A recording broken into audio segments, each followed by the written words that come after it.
मुंबई पुणे जुन्या महामार्गावरून पनवेलकडे जाणाऱ्या जैन साधू यांच्या यात्रेत चालणाऱ्या वारीमध्ये रिक्षा घुसून झालेल्या अपघातात खोपोली शेळफाटा येथील तरुणाचा उपचारादरम्यान मृत्यू झाला आहे। ही घटना चौक गावाजवळ रामानंद सागर फार्म हाऊस जवळ घडली।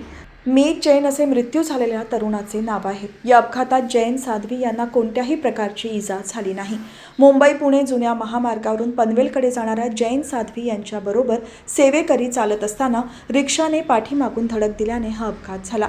जैन साध्वी चौक येथील जैन मंदिरात रात्री मुक्कामाला होते। पहाटे लवकर उठून हे साध्वी खोपोलीकडे मार्गस्थ होणार होते। त्यासाठी चौकवरून खोपोलीकडे चालत जाण्यासाठी आणि साध्वी यांची सेवा करण्यासाठी मीत हा चौक येथे आला होता। सकाळी चौक जैन मंदिरातून निघाल्यावर मुंबई पुणे रस्त्यावर आसरे गावाच्या स्टॉप जवळ आल्यावर समोरून येणाऱ्या रिक्षाने मीतला जोरदार टक्कर दिल्याने त्याचा मृत्यू झाला।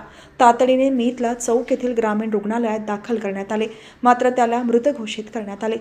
चौक येथे शवविच्छेदन केल्यानंतर मीतचा मृतदेह खोपोलीमध्ये घेऊन जाण्यात आला।